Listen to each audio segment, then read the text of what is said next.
Hey y'all.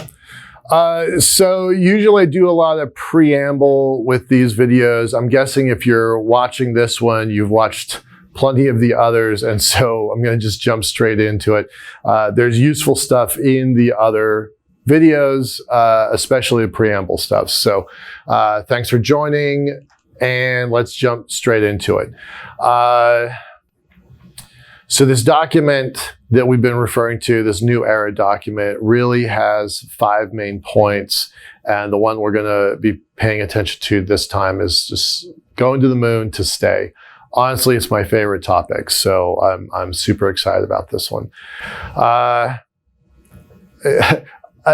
It makes me laugh when a document like this says the moon is closer to the Earth than any other planetary body.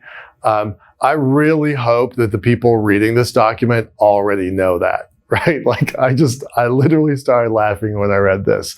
But yeah, they make the point that it's about logistics and transportation, and by being close, it makes it easier. And it's way easier than a direct human mission to Mars. So they're making this contrast. So I guess I understand their point, but I really do hope that the folks reading this document and acting on it, building policies around this policy, I hope they already know that part. So this is a bit contentious, reducing overall risks to Mars. I've met Robert Zurich several times.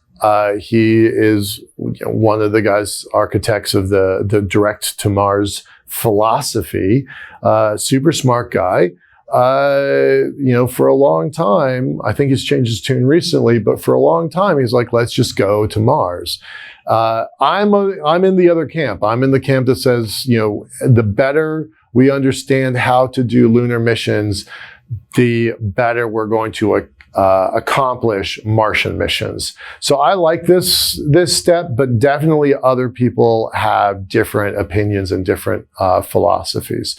I think developing and demonstrating technologies on the moon makes the idea of going to Mars smarter and safer and ultimately more feasible. So I also know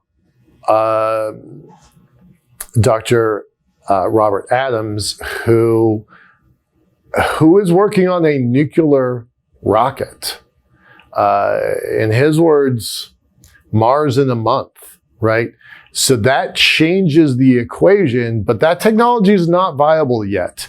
So what we have versus what we want, what we have is missions that will probably take more than 2 years between the flight out, time on the surface, and flight back. And I've seen strong arguments that say that whole trip is a 3-year mission, not a 2-year mission. So what we have is 8 months worth of rocketry to get to Mars. What we want is 1 month rocketry to get to Mars. But even if you have a 1 month to Mars system, it is still exceedingly risky and exceedingly expensive. So, using the moon as a test bed, I think makes a lot of sense. I like this acknowledgement in this document. Some private entrepreneurs, they can't write Elon Musk, but that's what they mean. Some private entrepreneurs might accept the inherent risks of deep space and systems reliability. I think that he has proven that he is willing to accept that, and people are lining up behind him to support that. Me, I'm not doing that. That's not how I want to die. But this document is making the very clear point that government has to do it one way, and private enterprise can do it a different way if they're willing to accept the risks. That acknowledgement, I think, is pretty profound. I think it's worth taking some time to look at and consider. EDL, entry, descent, and landing. Dr. Tom Rivellini, one of our technical advisors, designed the EDL system for Mars, actually 2 of them. Pretty remarkable guy. I recommend taking a look at him at a video called 7 Minutes of Terror about how we landed on Mars. And it's pretty amazing. The systems are bigger, especially the crewed system for people. And that makes it heavier and that makes it even harder. So even though this section in the document is focused on going to the moon to stay, it's really setting the stage for the next step, which is going to Mars. And if we are going to do a multi-year mission, what do we know about radiation and reduced gravity? Those are going to be ongoing issues. So once again, the moon as a test bed makes a lot of sense. If we are going to be on the ground, if we are going to be running around on the surface of the moon, there's a lot of stuff we're going to have to know. But we're going to go there longer, right? The first lunar mission was measured in hours. We're going to have to be on the moon weeks, months, years, right? The kind of activities we're going to develop, the kind of facilities and habitats we're going to develop, all of this is it's going to grow. It's going to grow organically. It's going to grow based on market demand. And these things are how we will evolve on a new planetary body, well, moonlit. As we get better at this, the next lunar explorers, the ones that are going to really be there in kind of longer lasting facilities, they're going to have to be experts at life support, because not joking around, their life depends on it. Not joking around, power generation, communication, storage, surface transportation, and resource extraction, their lives will depend on them mastering this new technology. And by mastery on the moon, they will go to Mars better, okay? Surface mobility. I'm pretty sure y'all have seen photos of astronauts galloping on the lunar surface, falling over. I mean, it's pretty funny to laugh when we're standing solidly in 1G. I would fall over if I was up there. The act of walking, the act of building a lunar rover and going from point A to point B. We're talking about pretty short distances. We haven't really understood how big the moon is because we've only glimpsed a small portion of it. So these kinds of vehicles are really critical for longer term stays on the moon.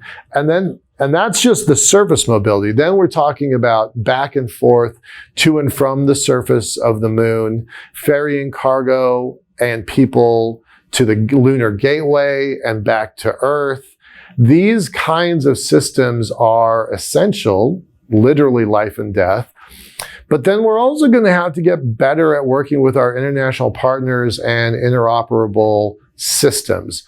There's interoperable communication systems that are already being designed and implemented, but something as simple as a door hatch, right? I've got an American door and they've got a Japanese door, and if these doors don't connect, everybody's going to die. So I mean, I know that's a super simplistic example, but this interoperability partnership is really, really essential to the long-term development, both of the moon and eventually Mars. Environmental controls. Obviously, I think that's kind of self-explanatory, that if you can't figure out how to breathe up there, if you're shivering because it's too cold, or you bake because it's too hot, you're not going to build food systems on the moon, right? You're not growing lettuce if you can't figure out basic life support. And you need to grow lettuce. You need to be able to grow food on the moon in order to make it long-term sustainable. So that requires power. The idea of a nuclear-powered generator on the moon, it almost makes me giddy. I've talked about that in earlier videos. That much spare energy capacity makes everything else on the moon easier. So I think that's the one technology that's ultimately missing. We're not really doing enough on it yet. It's brand new technology. This document really gives a lot of people permission to develop this technology. So once we've got this, I think it changes everything else in all of space, not just developing the moon. We are going to have systems on the moon that can be used other places in the solar system. We're talking about enabling and extending human presence to Mars. I'm not entirely sure that all of the technologies naturally cross over. So I think this is a cheerleader paragraph. I think some of it is not entirely accurate. We know we need water ice. We've got a lot of it around the poles of the moon. That's necessary for energy. It's necessary for life support. It's obviously necessary for spacecraft propellant. We have made none of these things actually in the environment. So earlier I kind of made some references to PowerPoint companies. These are PowerPoint technologies. The math works in a technical paper, but a technical paper only covers so many things.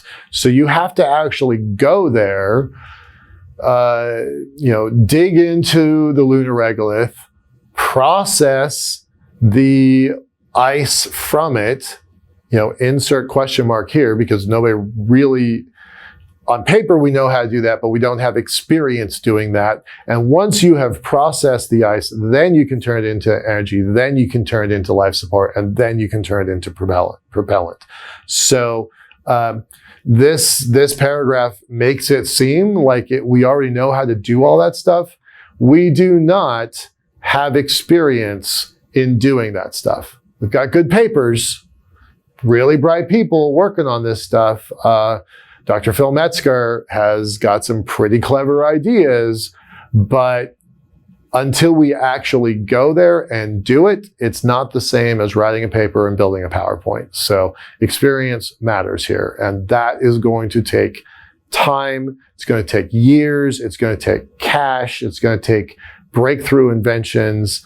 So I love that's where we're going, but it is not easy. Living off the land. Super easy to say that in a government document, pretty hard to do it when we actually get there. This part's pretty interesting to me. It's not just a technological development. It's not just a commercial development. It is a strategic and it is a political destination. It has always been, I've talked about this in other videos, it has always been a political destination, arguably to showcase strategic technology, arguably military strategic technology. So don't ever lose sight of that. This document downplays it, but it is a pretty critical reason for why we're going. And this line here, a presence in areas of strategic importance, crucial to safeguarding our ability to operate anywhere in space, low Earth orbit, to the lunar surface to Mars. This language, once again, tells me it was probably a military officer who wrote this particular line. And I don't disagree with it, but I think it is important to understand where some of this language is coming from. So I fully support this line, but the language is important, and I would like to know the source of that language.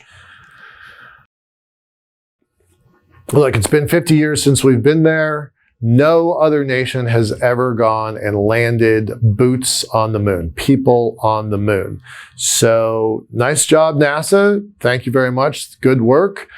There have been some nations recently going back to the moon. Israel and India crash landed about a year ago.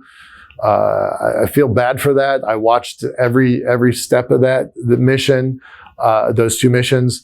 I was disappointed like they were at the crash landing. It's really, really hard to get to the lunar surface. So hats off to those folks for trying. Really looking forward to their next attempts. Currently, there are only 2 other countries that have successfully landed on the moon and have robots down there. Russia did it, and they've got a new mission recently announced.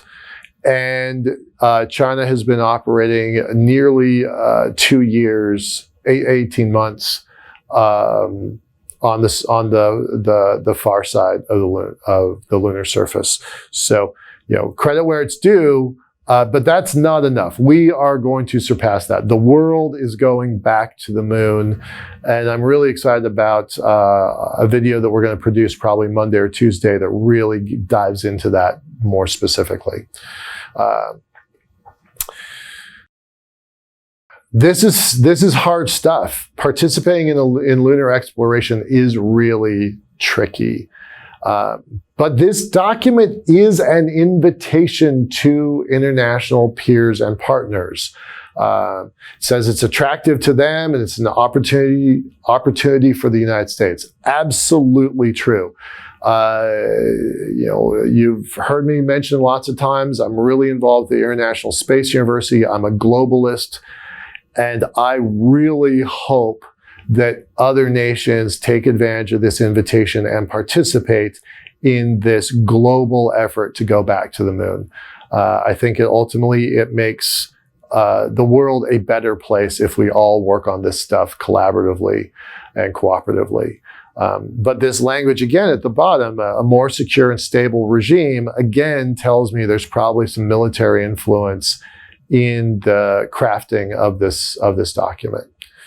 That's it. Thank you for watching. Our next step, I'm going to just run straight into it in a moment, is really extending humans to Mars. So there was a lot of stuff about Mars in this in this video, and the next video, some more stuff on Mars. So thanks. Stick with us. Appreciate your help. Bye-bye.